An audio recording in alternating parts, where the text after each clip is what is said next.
start recording. The anatomy and physiology of the cardiovascular system. The cardiovascular system circulates blood to the cells and tissues.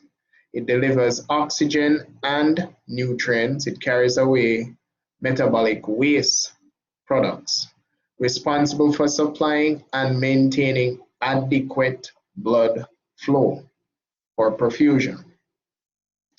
There are three parts of the perfusion triangle. You have the pump, which is the heart, you have the container, which is the blood vessels, and you have the fluid, which is the blood and plasma. The heart needs a rich and well-distributed blood supply. It works as two paired pumps, upper chamber, atrium, lower chamber, ventricle. Blood leaves each chamber through a one-way valve.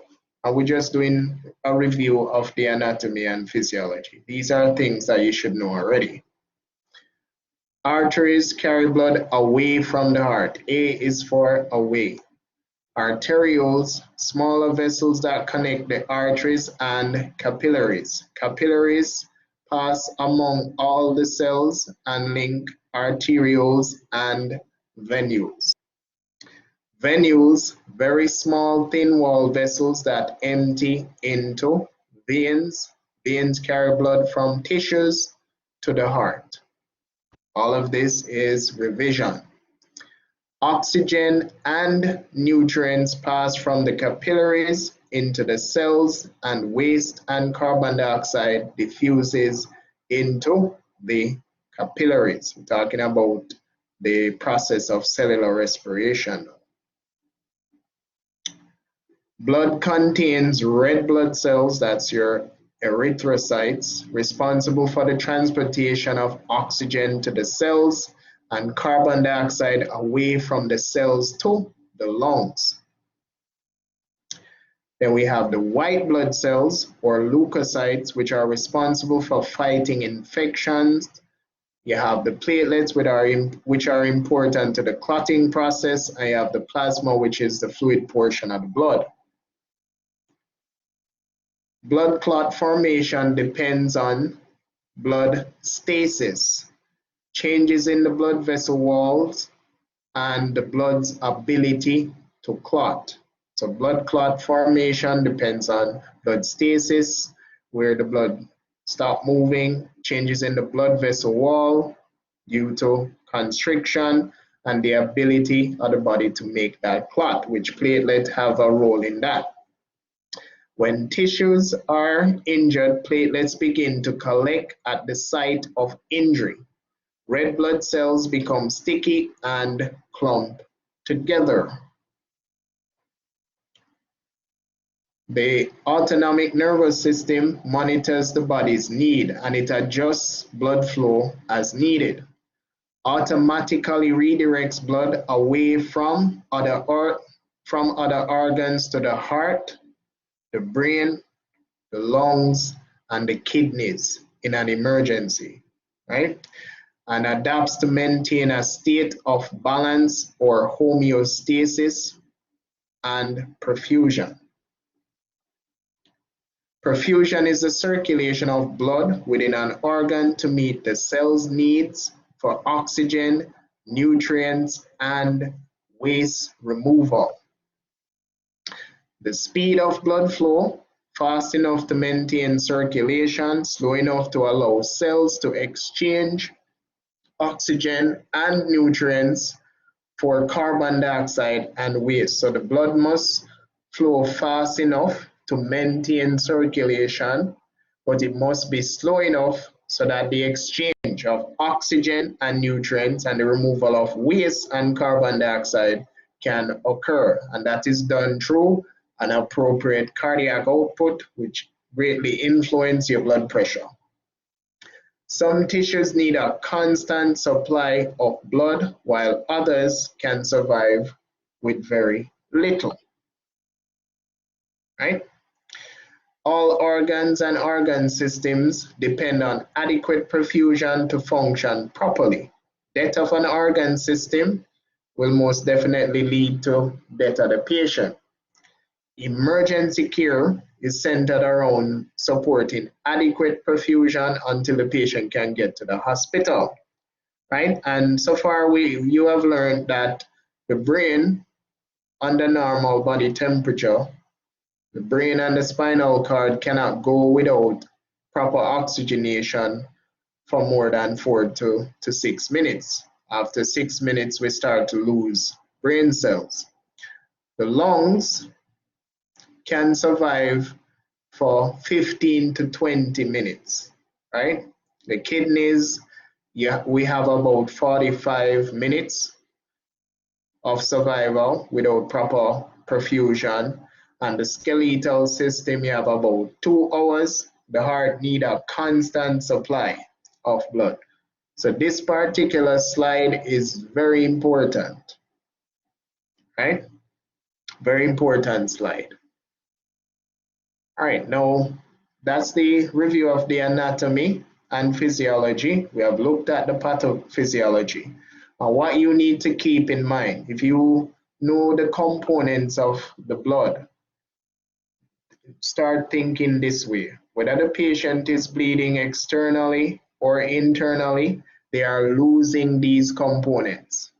They are losing their red blood cells, they are losing their white blood cells, they are losing platelets, they are losing plasma. And with that goes the function of these components. So your care must be centered around that. Now let's look at external bleeding.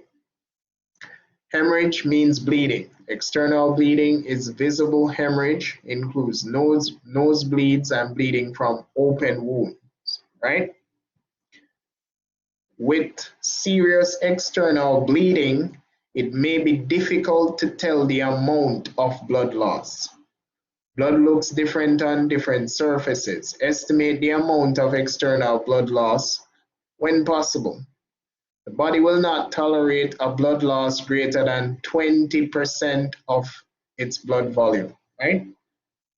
So when you donate about 500 mils of blood, when you're giving blood for someone under controlled circumstances within 15-20 minutes, it's not that bad, right? Once you had a proper meal, body properly hydrated. However, if a patient loses 500 mils suddenly, they will start to show signs and symptoms of shock. Now, significance of external bleeding. Changes in vital signs may occur with significant blood loss.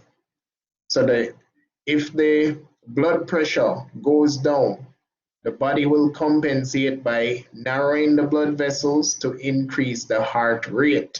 So if blood pressure drops, our heart rate goes up unless that patient is on a medication that is blocking the receptors, right? So increased heart rate, increased respiratory rate, decreased blood pressure.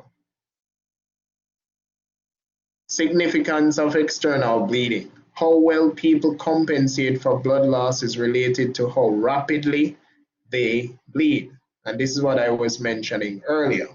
An adult can comfortably donate 1 unit, that's 500 mils of blood over 15 to 20 minutes. If a similar blood loss occurs in a much shorter time frame, the person may rapidly develop symptoms of hypovolemic shock, and this would be hemorrhagic form. Consider age and pre-existing health conditions. Characteristics of external bleeding. Serious conditions with bleeding. So, is there a significant MOI? How does this patient look to you? What is the general appearance of this patient? Right? Is the patient calm? And I always tell students and EMS providers, when you have a patient that is making a lot of noise, that patient is in good shape, right? Don't worry too much about that patient. The patient that's not saying anything is the one that you worry about, right? So if a patient make up noise, him have an airway, him have breathe, and him have circulation. If that patient not saying anything to you based on the significance of their injury, something is seriously wrong with that patient. You need to be concerned. You need to be worried. But not worried to the point that you start to be chaotic. Worried to the point that you know that, okay, I need to make sure that I focus on ABCs. Wherever the problems are, I address them as soon as possible. Signs and symptoms of shock: significant blood loss, rapid blood loss, uncontrollable bleeding. Now, you have different types of bleeding. You have 3 types that will be covered in this course: arterial bleeding, venous bleeding, and capillary. Arterial bleeding: pressure causes blood to spurt and makes bleeding difficult. So arterial bleeding mimics the contraction of the heart, right? And it's typically bright red and spurts in time with the pulse. It will be bright red if the body is properly oxygenated. If the patient is not properly oxygenated, it will not have a bright red color. Now, because it mimics the contraction of the heart, it's the most difficult bleeding to control, right? Arterial bleeding is going to be the most difficult one to control. Venous bleeding, dark red, flows slowly or rapidly depending on the size of the vein. Does not spurt and is easier to manage. But depending on the location, the patient can bleed their entire blood volume out. So if it's a jugular vein cut in the neck, they can bleed their entire blood volume from that wound. Then you have capillary bleeding, bleeding from damaged capillary vessels, which are very small blood vessels, right? Dark red, oozes steadily, but slowly will clot on its own. Not a bleeding that you need to be too much or overly concerned about. All right, clotting. Bleeding tends to stop rather quickly within about 10 minutes. When skin is broken, blood flows rapidly. The cut end of the vessel begins to narrow, so there's some constriction, reducing the amount of bleeding. Then a clot forms. Bleeding will not stop if a clot does not form. Now, despite the efficiency of the system, it may fail in certain situations, right? So if there is a lot of movement of the area, right? So if the wound occurs where there is a tension line, each time there is movement, the wound ends are pulled apart. Does the patient have some form of disease, right? Hemophilia, where they can't form clots. Are they on medications that can interfere with the clotting process? Aspirin, anticoagulants, antiplatelet medications. These medications can interfere with the clotting process, right? And yeah, I'm not going to mention anything more yet on that. Removal of bandages. So you put on a bandage, put a dressing on the wound, secure it with a bandage. Blood start to seep through that bandage and then you pull it off. No, we don't do that, right? If you pull it off, you're going to pull the clots from the area. So you need to put another gauze on top of that and wrap. Body temperature can also influence clotting process. Severe injury. Now, hemophilia, patient lacks blood clotting factors. Bleeding may occur spontaneously from minor wounds or minor injuries. All injuries, no matter how trivial, are potentially serious. Patient should be transported immediately. All right, so that's external bleeding. Let's look at internal bleeding. And the truth is, there's not much you can do physically for internal bleeding, but what you should be able to do is recognize the signs and symptoms of that.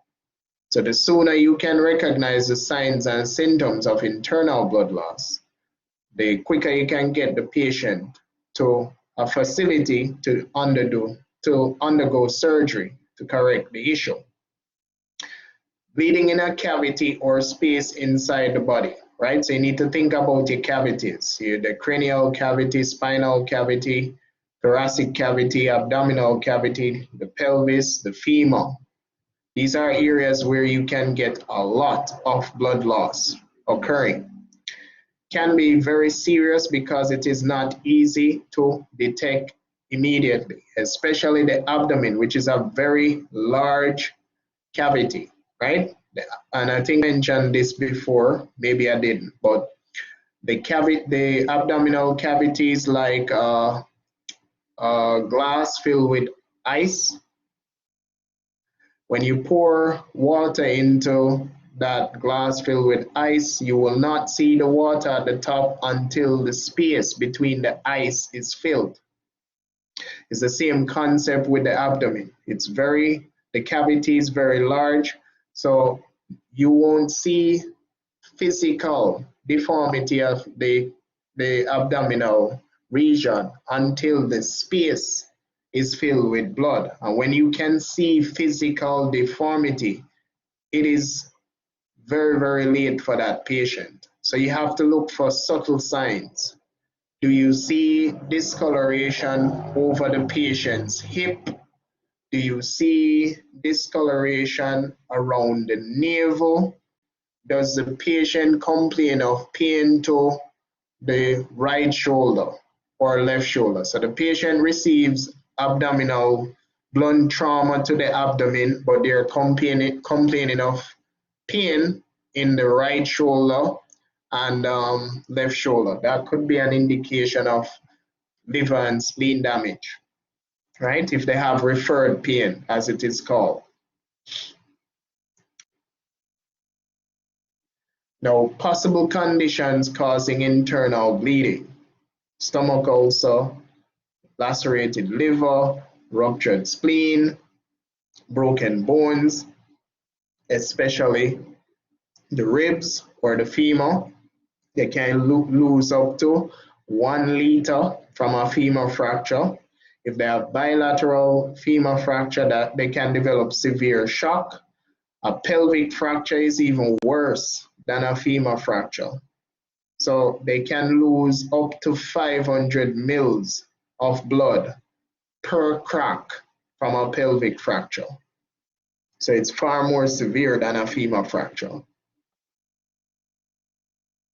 MOI for internal bleeding: was there high energy impact or MOI involved? Should increase your index of suspicion for serious unseen injuries. Internal bleeding is possible whenever the MOI suggests that severe forces affected the body, right? We're talking about blunt trauma, penetrating trauma.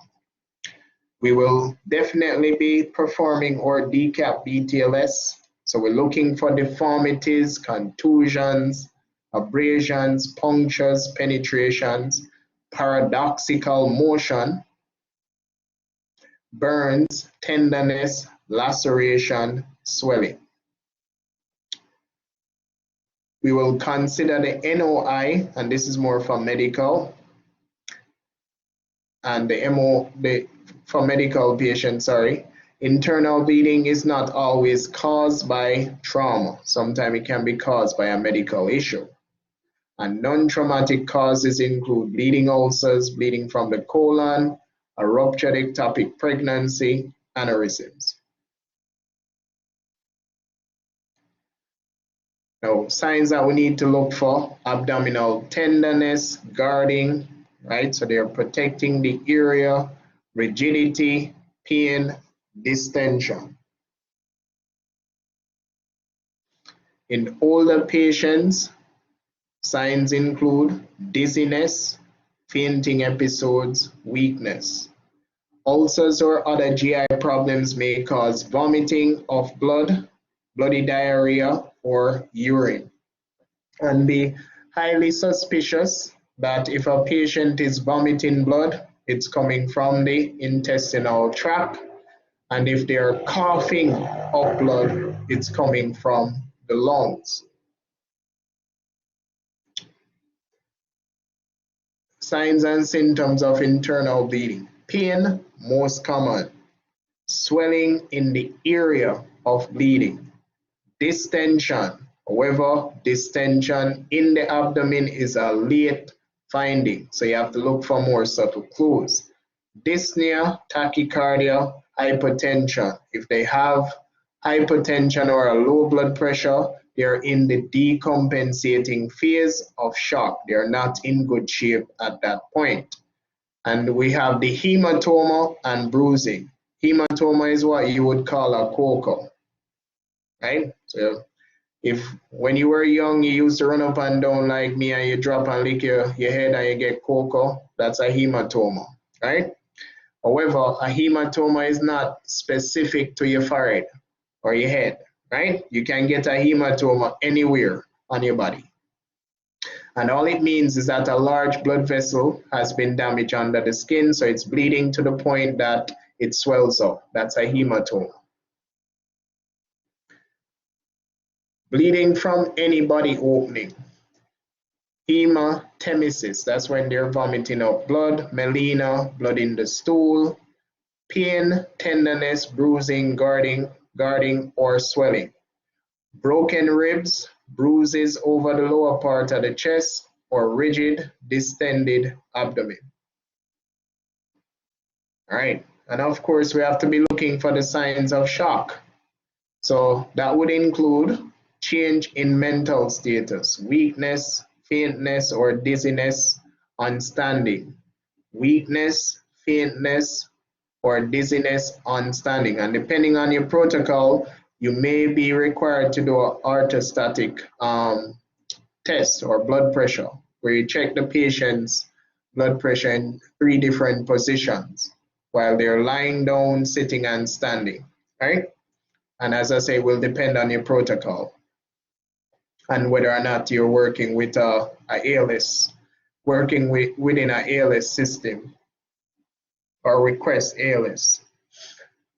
You might see it in the hospital as well when you do, well, you guys won't be doing any rotation, but they certainly do orthostatic vital signs in the hospital.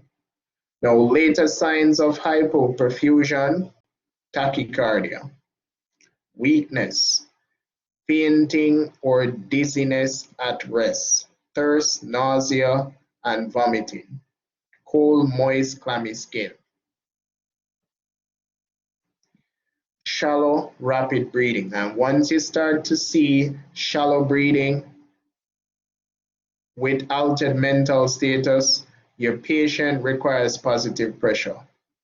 Dull eyes, slightly dilated pupils, capillary refill of more than 2 seconds in infants, adults, and children.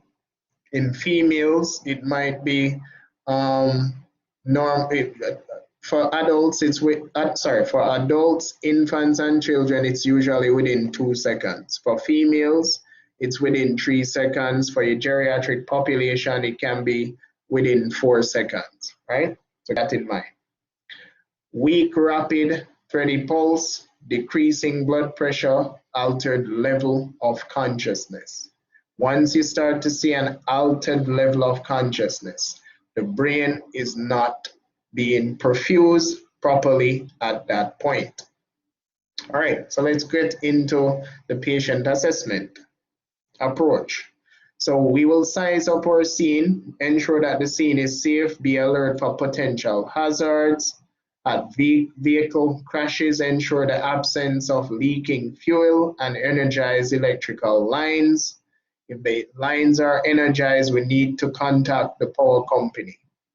In violent incidents, make sure the police are on the scene, follow standard precautions. Consider the mechanism of injury or nature of illness. Consider the need for spinal motion restriction and additional resources. And consider the environmental factors such as weather conditions that can affect you. And if it's affecting you, it will affect the patient. Then we will go into our primary assessment. This is where we will look for immediate and potential life threats. Form a general impression, note important indicators of the patient's condition, be aware of obvious signs of injury, determine gender, age. Perform a rapid exam, look for life threats and treat them as you find them. If the patient has obvious life-threatening external bleeding, we need to address that first before we start the ABCs. Assess skin color, determine the patient's level of consciousness, go into your airway, breathing, circulation. Consider the need for spinal motion restriction, ensure a patent airway, look for adequate breathing, and remember, when we're assessing the breathing, we're thinking about ventilation, oxygenation, respiration. Does the patient have an issue with any of these processes? Check for breath sounds, apex, mid-axillary, anterior, and you compare, right? Compare. So if you're doing the apex on the right, if that was your first point, check the apex on the left. Compare. Always compare. Provide high flow oxygen or assist ventilations with a bag valve mask or non-rebreathing mask. Insert a oropharyngeal airway in the patient who is unconscious with no gag reflex and a ventilation problem. For circulation, assess pulse rate and quality. If the patient is responsive, peripheral pulse. Patient not responsive, central pulse. Determine skin condition, color, temperature, hydration, cap refill. If there is any external bleeding that is life-threatening, immediately address it. Treat the patient for shock. High flow oxygen if indicated. Keep the patient warm. Nothing by mouth. Transport decision. Assessment of the ABCs and life threats will determine your transport priority. And at this point, we should know what the patient's GCS is. We should know if we need to do a rapid scan or a focus, right?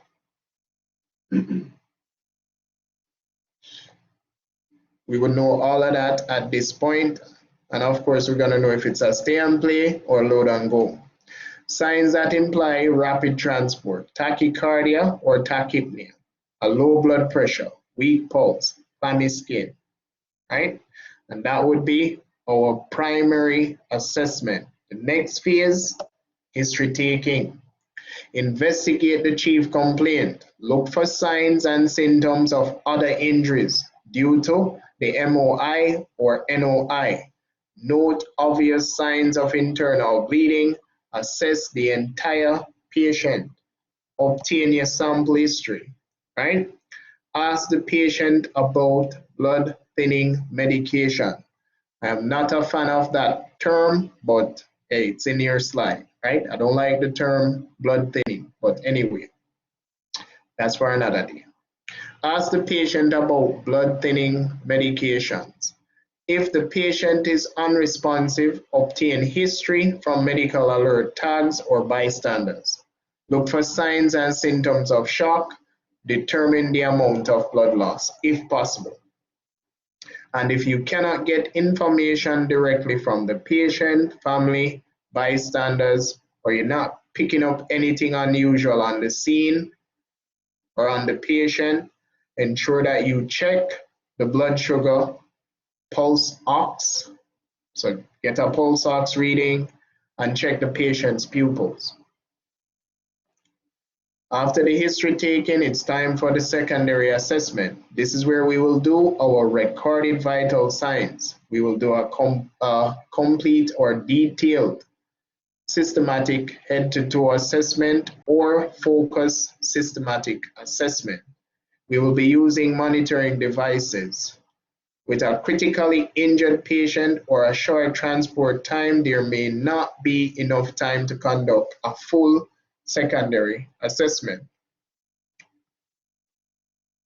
Assess all anatomic regions for DCAP BTLS, right? And this is an assessment that you can perform when doing your rapid scan as well.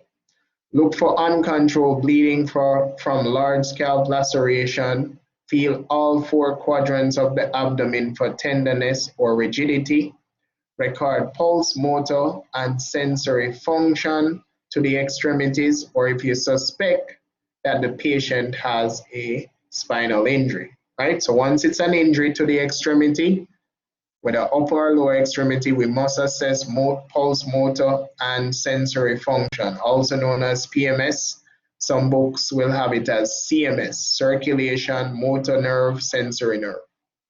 If you suspect a spinal injury, you also need to check pulse, motor, and sensory function.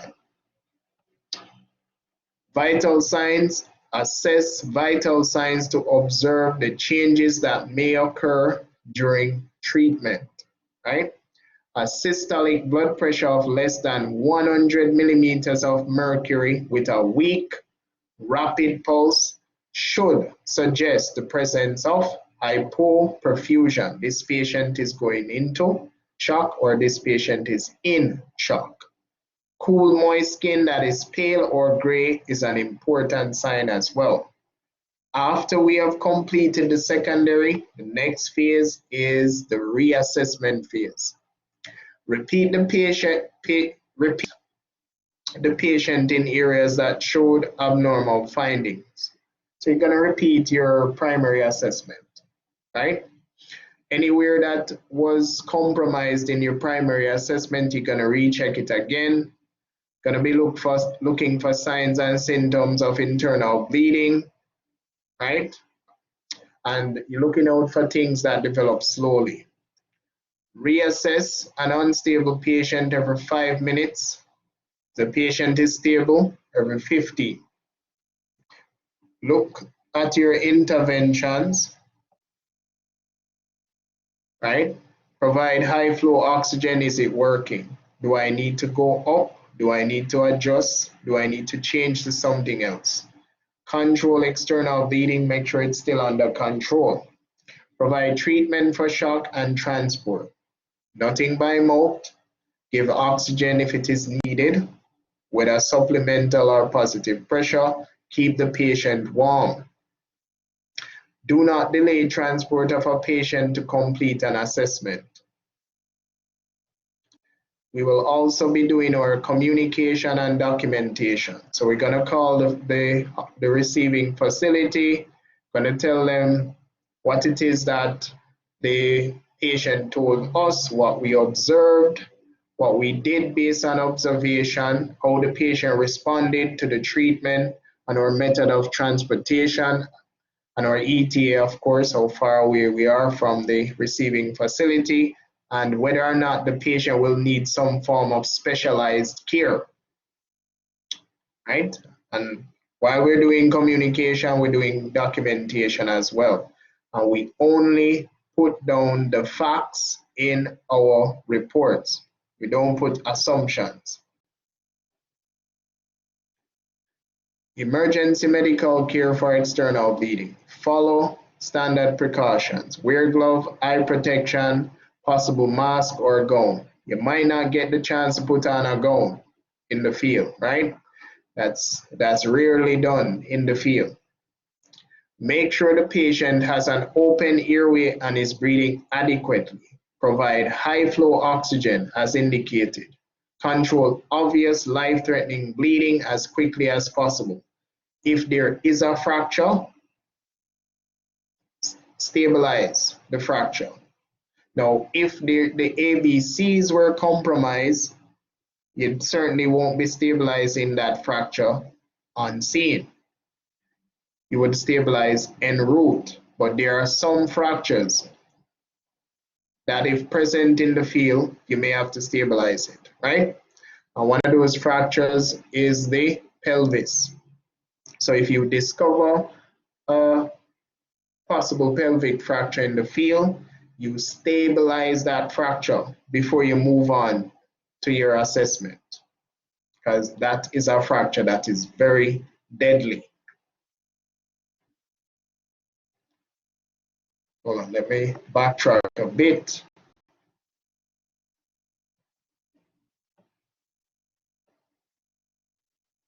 What's going on? Okay.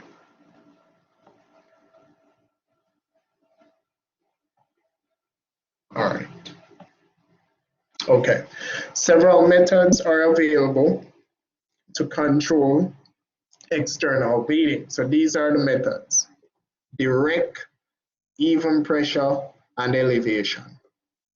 Right? So you apply direct pressure with your gauze or dressing to the wound and elevate once there's no contraindication.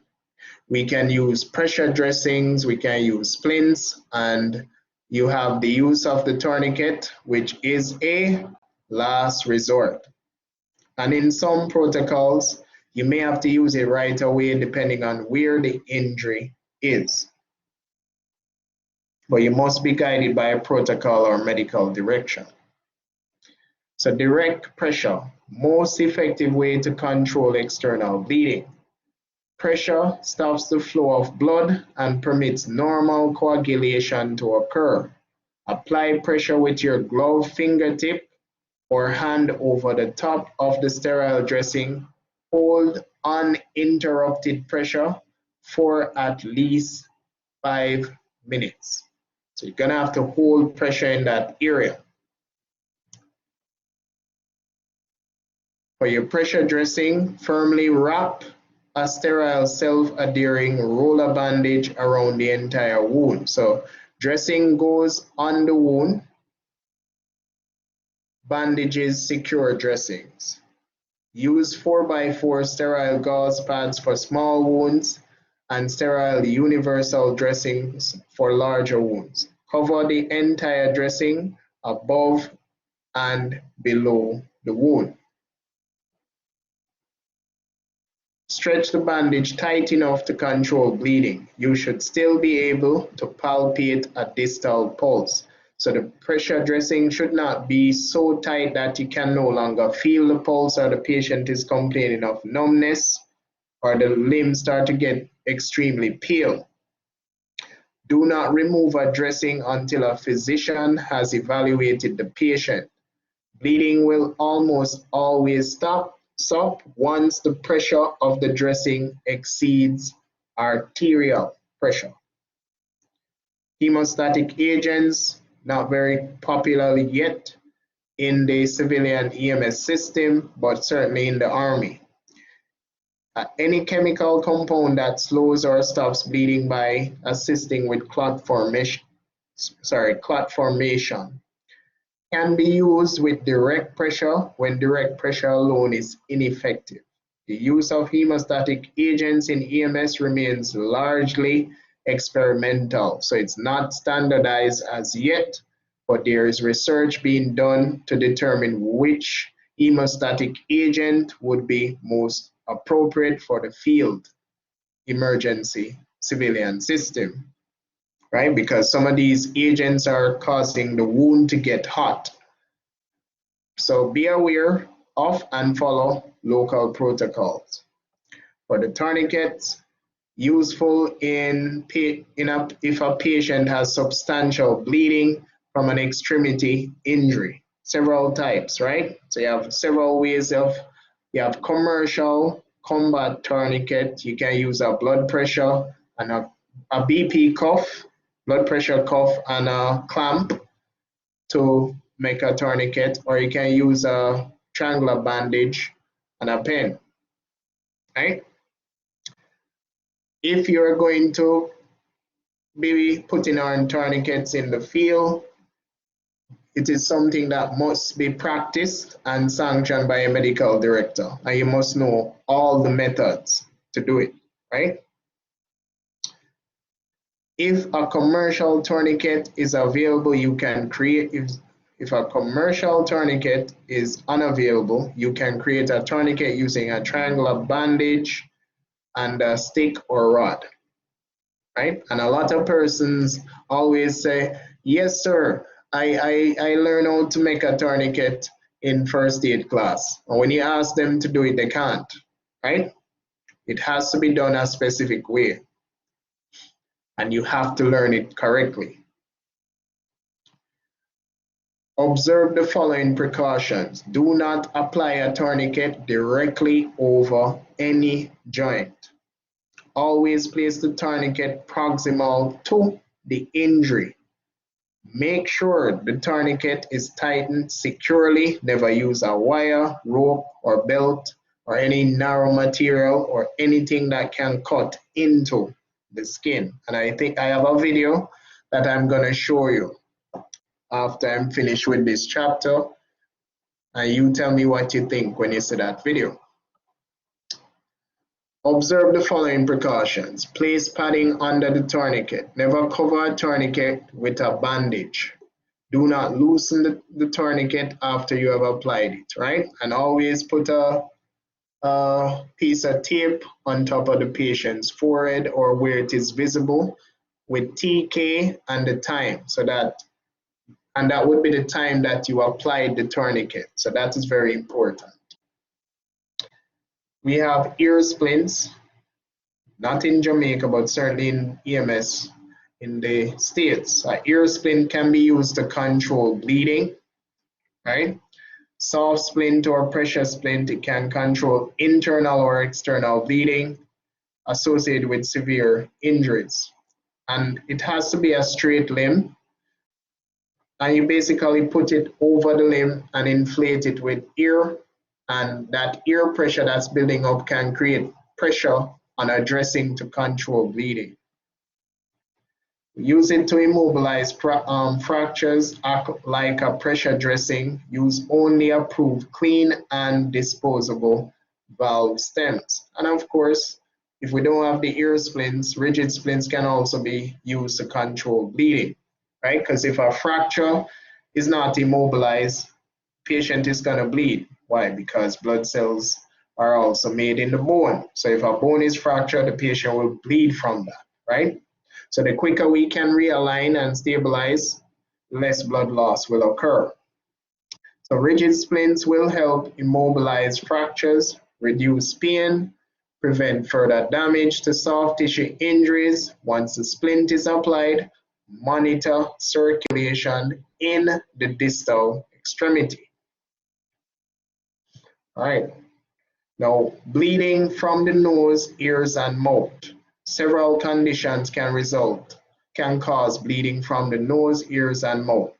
Skull fracture, facial injuries, sinusitis, infections, use and abuse of nose drops, dried or cracked nasal mucosa, a patient with high blood pressure, and high blood pressure is a common cause of nosebleeds, epistaxis, coagulation disorders, digital trauma, right? So nosebleeds is a common emergency. Occasionally, it can cause enough blood loss to send a patient into shock, not often. Can usually be controlled by pinching the nostrils together and allowing the patient to lean forward, not tilt the head back, right? So it's not pinching the nose and tilt your head back. It's pinch the nose, lean forward, right? And you have to hold that uninterrupted pressure. That doesn't work. An ice pack wrapped in paper towel can be placed on the forehead to cause vasoconstriction of the blood vessels in those areas, and that can help to control the nosebleed as well. Bleeding from nose or ears following head injury. We will not control this blood loss. So if you have a patient with a mechanism that suggests that the patient may have a skull fracture, you can see blood or fluid coming from the patient nose or ears, do not control that blood loss, right? What you do is collect use a gauze and collect that fluid and examine it. And if you see a red patch of blood with a halo around it, that's not blood alone. That's blood and cerebrospinal fluid. That patient's skull is cracked. That patient ain't in good shape at that point, right? So you're gonna be looking for that. Emergency medical care for internal bleeding usually requires surgery or other hospital procedures. Keep the patient calm. Might not be possible. Reassure the patient and keep the patient as still and quiet as possible. Provide high flow oxygen, maintain body temperature, splint extremities, immobilize the spine. That is your treatment, right? Immobilize the spine or provide spinal motion restriction if needed. And that would bring us to the end of the bleeding chapter. Any question or questions before we go into the questions? Any questions? Going once? Not twice? All right, so my questions now. Miss Jackson, number 1.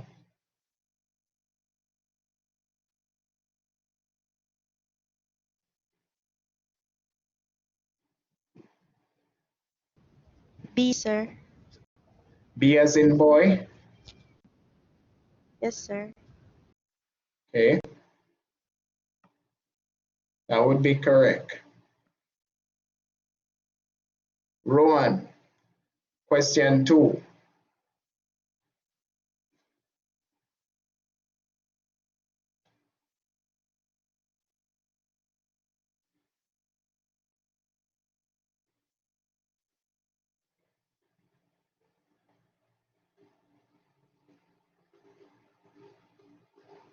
Number 2, Rowan.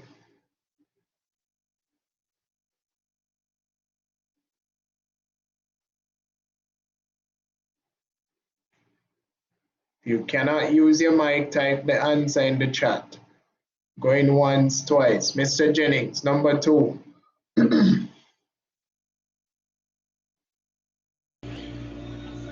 Say C, sir. C as in cat. You are correct as well, Rowan. C is correct. Rowan, type C in the chat. So both of you are correct. Miss Nesbet. Miss Nesbet, go ahead. Number 3.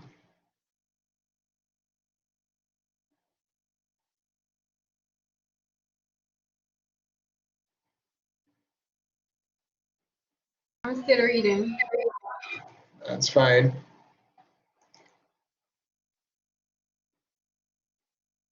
Read carefully.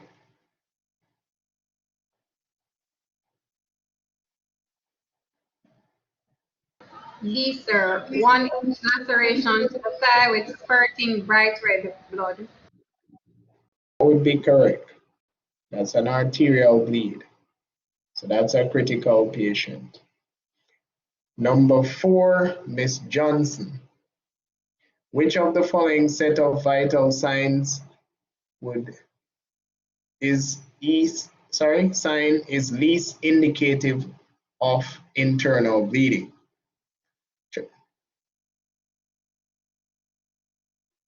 Least indicative.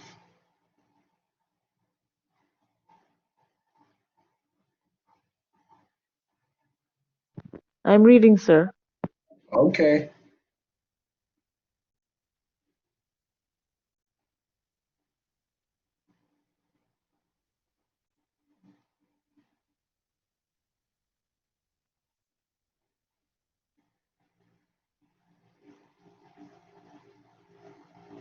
Oh, it's there.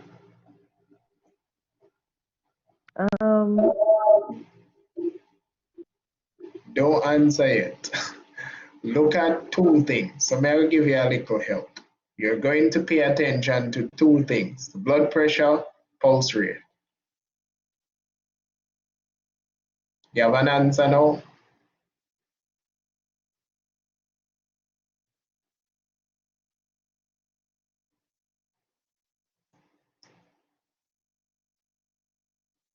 You have an answer, Miss Johnson? No, sir. Really? Okay. Miss Dennis, number 4. Least indicative of internal bleeding.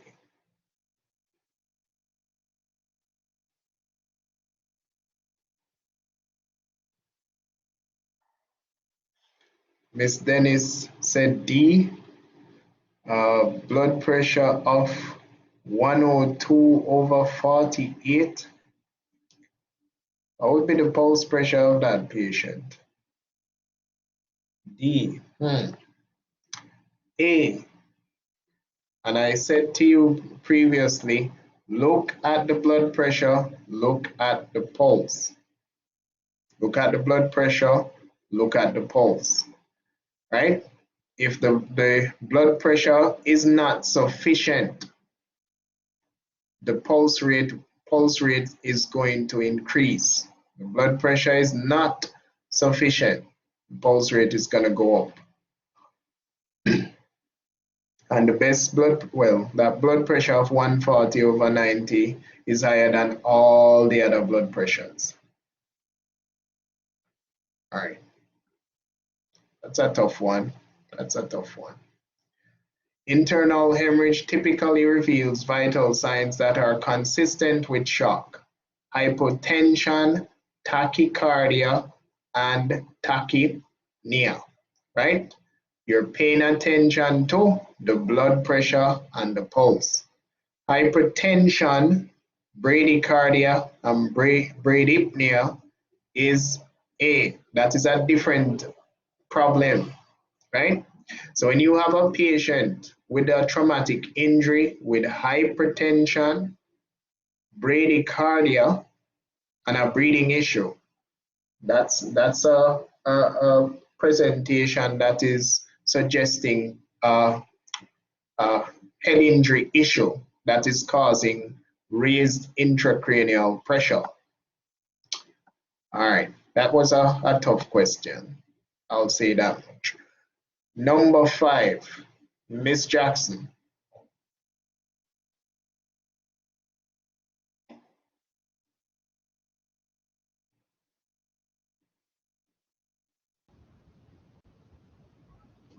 D, sir. Good. You have to put on your gloves first, right? Good. Rowan, number 6. Quickest and most effective way to control external bleeding from an extremity.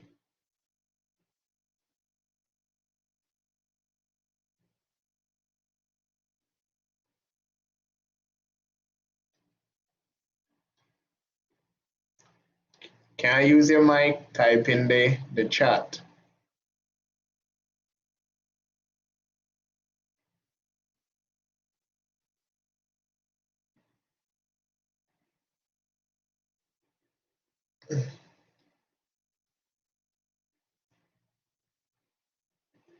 All right, his connection has disappeared. Mr. Jennings, number 6. I'd say B, sir. B, direct pressure and elevation. And that would be correct.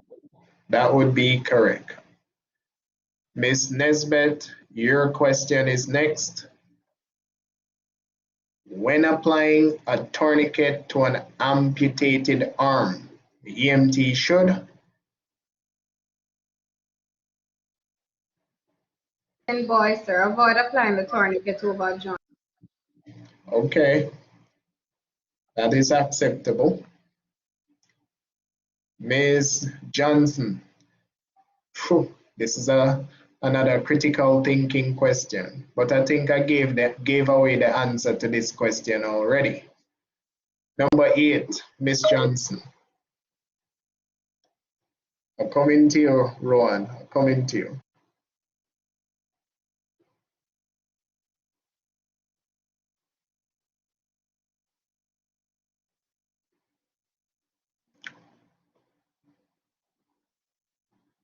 What would be causing his nosebleed? That's basically what the question is asking.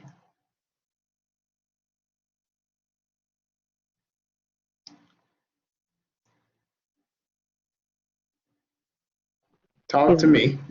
A, sir. His blood pressure. Okay, that would be correct. Rowan, you have a question? You Yes, had sir. your hands. I was just asking if the answer I gave before I jumped out was correct. I don't know Yes. if you gave an answer. Yeah, man. I didn't I hear typed it in the chat. I typed C in the chat. I'm not. Don't know if you got it. that was for yes. That was correct. When you Okay. gave C, Yeah. that was right. Okay. Cool. Miss Dennis, number 9.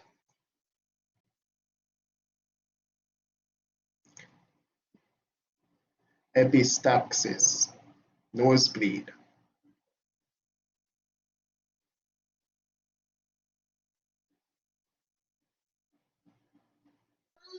B. B as in boy. B as in boy. Bad connection. B is Yes. correct. B is correct. All right. Miss Jackson, the final question is yours. Go ahead.